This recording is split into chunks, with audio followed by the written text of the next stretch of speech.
नमस्कार। अथ ज्येष्ठ शुक्ला निर्जला एकादशी व्रत कथा एवं महात्म।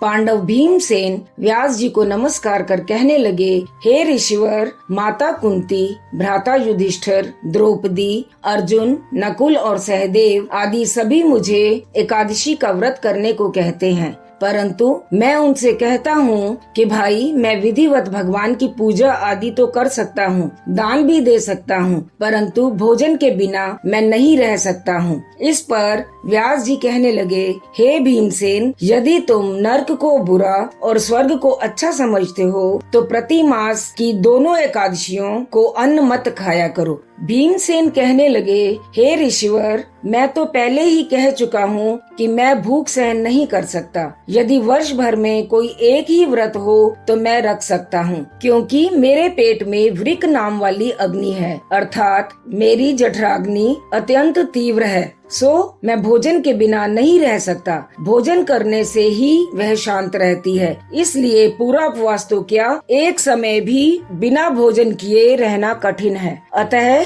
आप मुझको कोई ऐसा व्रत बताइए जो वर्ष में केवल एक बार ही करना पड़े और मुझको स्वर्ग की प्राप्ति हो जाए। श्री व्यास जी कहने लगे, हे पुत्र, बड़े बड़े ऋषियों ने अनेक शास्त्रों की रचना की है, जिसके अनुसार बिना धन के थोड़े परिश्रम से ही स्वर्ग की प्राप्ति हो सकती है। इन्हीं शास्त्रों में दोनों पक्षों यानी कृष्णा एवं शुक्ला एकादशी का व्रत करने से मुक्ति मिलती है, ऐसा वर्णन मिलता है। श्री व्यास जी के वचन सुनकर भीमसेन नरक में जाने के भय से भयभीत हो गए और कांपकर कहने लगे कि अब क्या करूं? मास में 2 व्रत तो मैं कर ही नहीं सकता।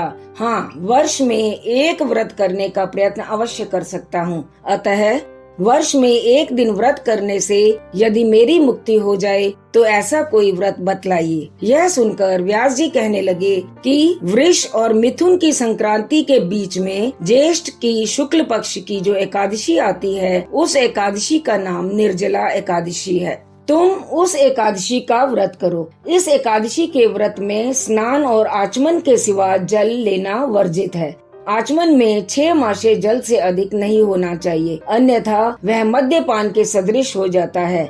इस दिन भोजन नहीं करना चाहिए, क्योंकि भोजन करने से व्रत नष्ट हो जाता है। यदि एकादशी के सूर्योदय से लेकर द्वादशी के सूर्योदय तक जल ग्रहण न करें तो उसे सारी एकादशियों के व्रत का फल प्राप्त होता है। द्वादशी को सूर्योदय से पहले उठकर स्नान आदि करके ब्राह्मणों को दान आदि देना चाहिए। इसके पश्चात भूखे और सत्य पात्र ब्राह्मण को भोजन कराकर फिर आप भोजन ग्रहण कर लेना चाहिए। इसका फल 1 वर्ष की संपूर्ण एकादशियों के फल के बराबर होता है। व्यास जी कहने लगे कि हे भीमसेन, यह मुझको स्वयं भगवान ने बतलाया है। इस एकादशी का पुण्य समस्त तीर्थों और दानों से भी अधिक है। केवल एक दिन मनुष्य निर्जल रहने से पापों से मुक्त हो जाता है। जो मनुष्य निर्जला एकादशी का व्रत करते हैं, उनको मृत्यु के समय यमदूत आकर नहीं घेरते, वरन भगवान के पार्षद उसको पुष्पक विमान में बिठाकर स्वर्ग को ले जाते हैं। अतः संसार में सबसे श्रेष्ठ निर्जला एकादशी का व्रत है,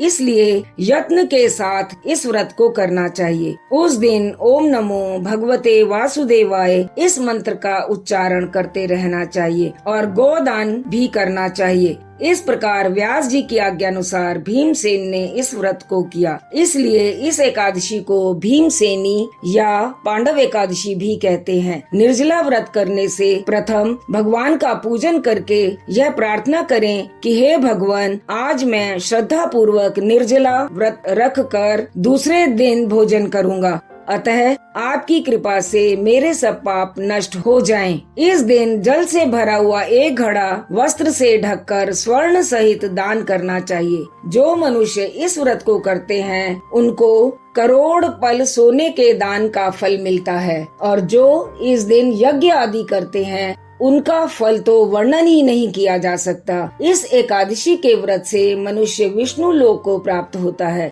जो मनुष्य इस दिन अन्न खाते हैं, वे चंडाल के समान हैं, वे अंत में नरक को जाते हैं। हे कुंती पुत्र, इस व्रत के करने से सब स्वर्ग में जाते हैं।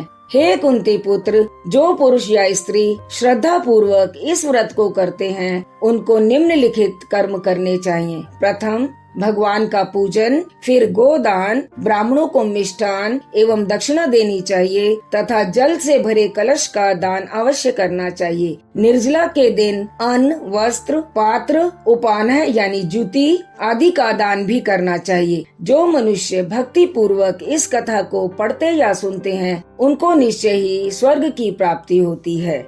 इति श्री ज्येष्ठ शुक्ला निर्जला एकादशी व्रत कथा एवं महात्म संपूर्ण। विष्णु भगवान की जय।